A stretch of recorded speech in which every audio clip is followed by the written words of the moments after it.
Selamat pagi, Tuhan Yesus memberkati kita dan kita masih terus sedang belajar hari-hari ini bagaimana gereja dibangun di atas dasar para rasul dan nabi dan Yesus sebagai batu penjurunya, dan bagaimana betapa luar biasanya ketika kita bisa memahami gereja. Di dalam Efesus pasal yang pertama, kalau kita lihat kembali dari ayat ini, bagaimana Rasul Paulus berdoa supaya kita bisa memiliki pemahaman pengertian. Mata hati kita menjadi terang sehingga kita bisa mengerti pengharapan apa yang terkandung di dalam panggilannya.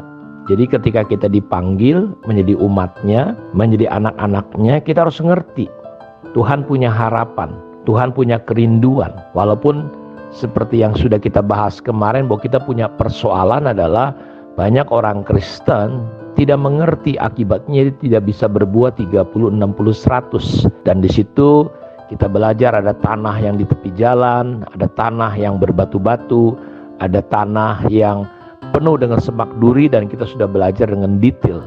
Sehingga kita itu menghalangi kita untuk bisa bertumbuh. Sementara Tuhan memanggil kita dengan sebuah maksud, bukannya sekedar jadi anggota gereja, bukannya sekedar datang, duduk, dengar khotbah, bukan. Tapi di dalam Efesus 1 itu bagaimana kita yang adalah tubuh Kristus, dia diletakkan, segala sesuatu diletakkan di bawah kaki Kristus. Dan Kristus telah diberikan kepada jemaat sebagai kepala dari segala yang ada.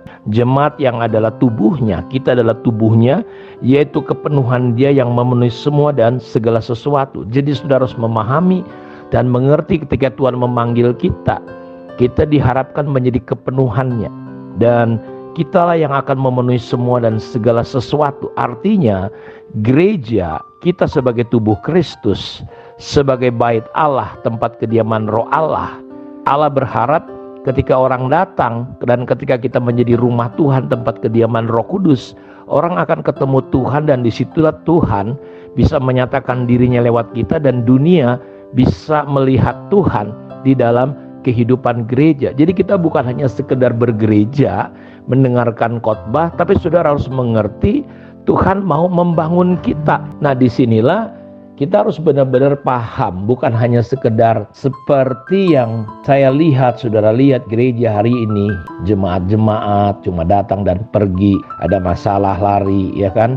Ada persoalan pergi, kalau dia nggak suka sama kumpulannya bikin masalah, bikin persoalan, ya dia mengajak, memprovokasi, ya lalu dia mendiamkan, tidak mendukung. Padahal Alkitab berkata tidak boleh ada orang asing dan pendatang. Orang asing itu adalah dia ada di situ tapi dia tidak jadi bagian warga. Anak saya tinggal di Jerman, ya dia bukan warga Jerman, dia orang asing di Jerman, tapi dia tinggal di Jerman. Di gereja tuh nggak boleh ada seperti itu. Ada pendatang, sekedar datang, visitor.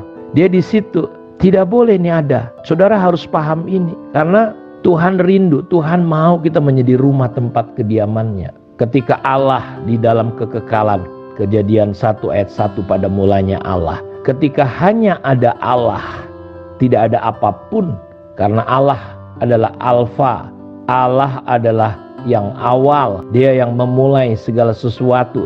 Tidak ada sesuatu tanpa dia. Allah yang memulai segala sesuatu. Allah lah yang utama. Karena itu ketika di dalam kealahannya tidak ada apapun, dia telah merancangkan, ya dia telah memutuskan, dia ingin tinggal diam bersama-sama dengan umatnya.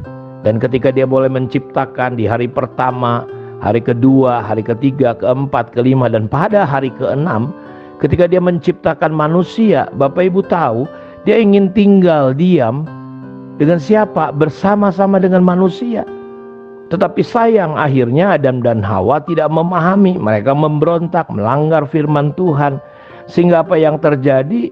Akhirnya manusia terpisah dengan Allah. Dan Allah dengan kasihnya berulang kali berbicara, membangkitkan nabi-nabi, raja-raja, hakim-hakim. Karena itu di Mazmur pasal 132, saudara kalau kita lihat di sini jelas sekali kerinduan hati Allah. Dalam ayat 13, sebab Tuhan telah memilih Sion, mengingininya menjadi tempat kedudukannya. Jadi Tuhan bukan hanya sekedar datang hadir, tapi dia mau tinggal Dia mau tinggal, dia butuh tempat tinggal, kedudukannya. Dia berkata, inilah tempat perhentianku selama-lamanya. Di sini aku hendak diam sebab aku mengingininya. Sayang sekali kalau kita hanya sekedar bergereja. Bahkan kita nggak pernah memiliki spirit membangun sebagai warga kerajaan Allah. Memiliki spirit keluarga. Kita bukan membangun, tapi sebaliknya kita justru merusak rencana Allah yang kekal dari kekal, maksud abadinya dari mulai kekekalan. Di kitab Mazmur ini dia menyatakan, aku memilih Sion dan mengingininya. Saudara, saya berdoa biarlah saudara mengerti, bisa menangkap. Jangan sampai kejadian seperti yang terjadi di dalam kehidupan murid-murid, Bapak Ibu. Kenapa murid-murid? Murid-murid itu Yesus ingin tinggal. Diajarkan serigala punya liang, burung punya sarang, tetapi anak manusia tidak punya tempat untuk meletakkan kepalanya. Yesus adalah kepala, kita adalah tubuhnya. Sayang sekali kalau tubuh Kristus tidak bisa di mana Tuhan kita meletakkan kepalanya. Karena kita sebagai anggota tubuhnya tidak bisa terikat, tersusun, rapi. Kenapa? Karena kita tidak memahami. Kita cuma sekedar jadi orang Kristen, tapi kita tidak memahami kerinduan, keinginan hati Tuhan. Dan kalau kita lihat perjalanan Yesus bersama dengan murid-murid, terkadang kita melihat dalam peristiwa-peristiwa yang terjadi ketika satu hari mereka sedang berjalan melalui perahu ke Danau Galilea mau ke Gerasa, tiba-tiba angin badai datang. Dan Bapak Ibu, waktu itu murid-murid ketakutan, sementara Yesus ada di situ. Lalu dia berkata, tidak ingatkah kamu peristiwa tentang roti? Artinya Tuhan berharap ketika peristiwa mujizat, bagaimana dia memberi makan 2 ekor ikan dengan 5 ketur roti. Dia berharap murid-muridnya bisa menangkap, mengerti. Tetapi kita melihat mereka tidak menangkap juga.